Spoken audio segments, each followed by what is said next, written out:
আমরা যারা ঢাকা বিবেকের লোক তারা অনেক লজ্জিত। এই বিপিএলে ঢাকা ক্যাপিটালসের টিম দেখে সব ফ্লপ মার্কা পিলার নিয়ে ঢাকা ক্যাপিটালসের টিমটা তারা দাঁড় করিয়েছে। সব সময় তারা নিচে থাকে, এবারও মনে হয় নিচেই থাকবে।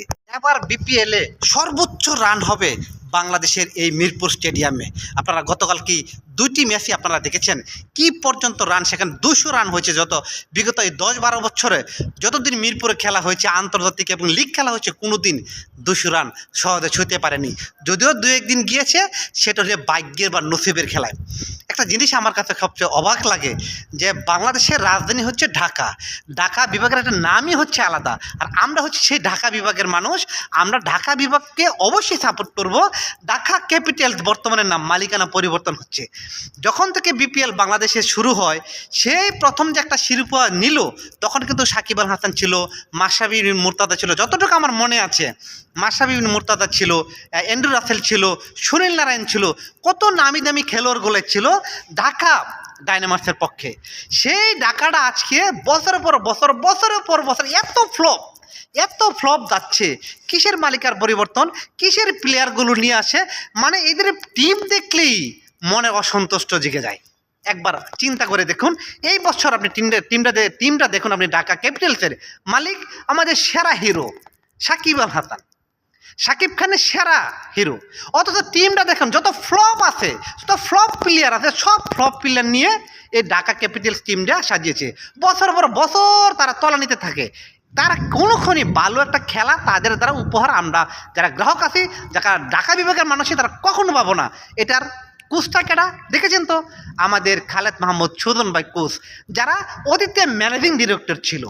যখন অতীতে ম্যানেজিং ডিরেক্টর ছিল, দীর্ঘ 12-14 বছর এই ক্রিকেট বোর্ডে থেকে খালি বেতনের সুবিধা নিয়েছে, এই পিচের পরিবর্তন আনতে পারেনি। এই মিরপুরটা নিয়ে দেশে বিদেশে কত আলোচনা সমালোচনা, ছেলেফেলেদের কেরিয়ার পর্যন্ত শেষ হয়ে গিয়েছিল। এই মিরপুরে আমাদের সেরা ক্রিকেটার সাকিব আল হাসান বলেনি যে মিরপুরে যদি পারফর্ম করে তাহলে কেরিয়ার শেষ? ঠিক সেম ঢাকা ডায়নামার্সের মতো একটা জায়গা, ঢাকা বিভাগের মতো একটা টিম থাকার কথা তুঙ্গে। আর সে জায়গায় বরিশালের টিম দেখুন, তাদের খেলার আগ্রহ কী, জনগণকে উৎসাহ দেওয়ার আগ্রহ কী। রংপুর রাইডার্সে দেখুন, দুরন্ত রংপুর কি আগ্রহ মালিকের, কি কোচের কি আগ্রহ। মানে আমরা যে প্রতিযোগী খেলা দিয়ে জনগণকে একটা খেলা উপহার দিব, সেটা তাদের মাঝে আছে। ঢাকা ক্যাপিটালসের কি আছে? তার কিসের টিম তৈরি করেছে এগুলা? আপনার তোহেলা পেরেরা, সে কিসের একটা ফ্লপ মার্কা প্লেয়ার, সেরা নিয়ে আছে ক্যাপ্টেন। এগুলা দিয়ে ভালো কিছু কি আশা করা যায়? আরে টাকা খরচ করতে হবে যদি জনগণকে আনন্দ দিতে হয়। বরিশাল মালিকের পক্ষ দেখেন কীভাবে সে তারা টাকা খরচ করে মানুষকে উৎসাহ দিচ্ছে, খেলা উপভোগ করাচ্ছে।